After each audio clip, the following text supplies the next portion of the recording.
to ask the Scottish Government whether it will provide an update on the delivery of MV Glen Sannox and MV Glen Rosa in light of reports that a senior programme director has been removed from the project. Deputy First Minister. The Scottish Government was informed on the 19th of June by Ferguson Marine that the Ship Delivery Director's contract had been terminated as a result of a breakdown in trust. This is wholly a decision for Ferguson Marine. I can, however, confirm that the Interim Chief Executive Officer of Ferguson Marine provided his most recent update on MV Glen Sannox in a letter to the Net Zero Energy and Transport Committee on the 31st of May 2024, and in that letter he states that the Yard is working to achieve the handover date of the 31st of July 2024. Amy Green. Can I thank the Cabinet Secretary for that? A breakdown in trust is an interesting phrase. I think there's been an awful lot of trust broken between our island communities and this government, unfortunately. And I would say that this latest loss of expertise, right at the very top of the Yard, comes just 3 months after Ferguson's well-respected Chief Executive was unceremoniously sacked from his position as well. What are these relationships that are breaking down within the Yard? And they're helping nobody, and no least the workers in the Yard themselves. Now, David Timon was apparently sacked on the grounds of poor performance. But I think everybody knows the truth. He was more likely that he was sacked from his position because he was simply speaking uncomfortable truth to power about this whole sorry saga.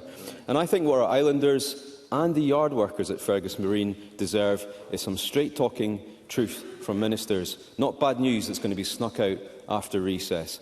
Let me ask specifically, if it wasn't clear the first time round, will the MV Glen Sannox be delivered to CMAL by the end of July, yes or no? Deputy First Minister. Well, in the last few weeks, I have met with the Chair and the Chief Executive. I have made it very clear to them my expectations, and both of them have confirmed to me that they see no change to the commitment to delivering by the end of July.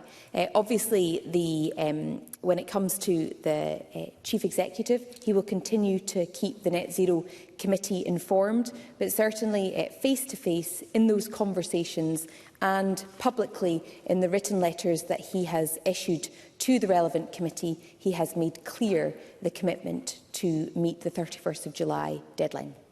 Amy Green. I'm sorry to say to the Cabinet Secretary, but knowing this topical question was coming up in the Chamber today, wouldn't you have picked the phone up and spoken to the Chief Executive and got an update today? What's the status on the ships today? Not in a letter from weeks ago, because it's not good enough. It's not good enough for our island communities. These vessels are nearly 6 years late. They're approaching £500 million in cost, and it's still rising. And all the while, the yard itself has no certainty over its long-term future. The phrase being used by workers themselves at the yard is that time is running out. They are absolutely right. Time is running out for the yard. So let me also ask, when will this government make a decision on the small vessel replacement programme? And secondly, when on earth is this government finally going to get a grip of the endless disruption that our islands face as a result of this whole sorry saga? Deputy First Minister. Well, the member will know that I said just a matter of days into office that we expected that decision to be announced imminently. A few days later, his boss, the Prime Minister, called an election, and we have been tied up with PERDA, unable to make public announcements. So we would hope to be in a position to make a public announcement as soon as we are permitted to do so. Stuart McMillan. Thank you, Presiding Officer. It's important to remember that the key reason that the Scottish Government stepped in to save Ferguson Marine was to protect the jobs in the area of high deprivation and also unemployment. But can the Cabinet Secretary detail how many people have been employed since then, how have local businesses also benefited, and how many young people have secured apprentices at the yard? Deputy First Minister. Well, Stuart McMillan has been a long-standing advocate for the yard and for the local community, both of which are a priority to the government. There are 288 staff currently employed at the shipyard. Since the shipyard became publicly owned, 72 apprentices have been employed, with 2/3 of those remaining with the yard having completed their apprenticeships. Recently, one of the yard's young female apprentices won the Scottish Engineering Graduate Apprentice of the Year Award, which is a fantastic achievement that highlights the commitment of the business to develop future talent. Peter Clark. The Deputy First Minister will be aware of the anger and distress on Arran and other islands given the delays and unreliability of the ferry service. But workers at Ferguson Marine are also in a similar position. Last year, the then Chief Executive Officer of Ferguson Marine warned that urgent investment was needed by last Christmas to enable essential reconfiguration at the site. We are very aware that the Deputy First Minister took part in a summit, but can she give an update, given this investment is both urgent and essential? Well, there's a lot in Katie Clark's question, from islanders to future investment, including workers at the yard. Let me take them one at a time. First of all, we recognise the impact on Arran residents. The Cabinet Secretary for Transport has stressed to CalMac that everything must be done to address capacity and to provide assurances for the community as we approach the peak summer season. On to the request for investment then at the yard. We have been progressing work on that. When I met with the unions at the beginning of May, we said that the outcome of that due diligence work was a matter of days. That was true at the time. I'm very keen to be in a position to publicly announce what we will be able to do next, and look forward to being out of Purda in order to do that. Thank you. Willie Rennie. The Deputy First Minister talks about trust, but she seems to be trusting the board and the Chief Executive an awful lot in this circumstance. These are the people that got rid of the two widely respected individuals who were brought in to rescue the project when it fell apart some years ago. So how does the Deputy First Minister have that confidence? What steps has she taken to get the expertise from outside government and beyond to know that these are the right steps? Especially as Mr Crossman has returned to CMAL. He's not discredited, he's still got his job. So why has this happened, and what is she going to do about it? Deputy First Minister. A number of different points. In terms of getting the expertise, we have taken steps to ensure that we have as much of the expertise as possible when it comes to informing our decision. For example, in my answer to Katie Clark, talking about getting the right due diligence on the investment work that is required. CMAL have indicated that they will continue to lend full support to FMPG to deliver the MV Glen Sannox. They will utilise other members of the technical team where appropriate, because we are all committed to delivering the Glen Sannox according to schedule.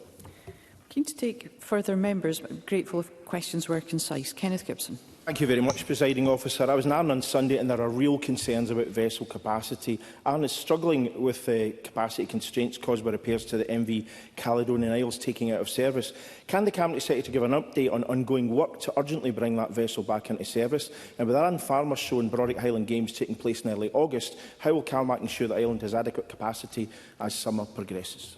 Deputy First Minister. Well, the member is right to raise this. We do see the significant impact on Arran residents, communities and businesses of the reduced ferry capacity to Arran following the outage of the MV Caledonian Isles for essential steelwork repairs. In discussion with the Cabinet Secretary for Transport, she has been communicating with CalMac to try and get everything done as quickly as possible to address capacity and provide assurances. She is getting regular updates on when the vessel will return to service, and we understand from CalMac that this is currently expected in August. Interim arrangements are in place currently to help with capacity, with the MV Alfred operating on the Arran route and additional crew being available to maximise the vessel's passenger capacity throughout this period. Graham Simpson. Thank you. What led to this breakdown in trust between the board and the programme director?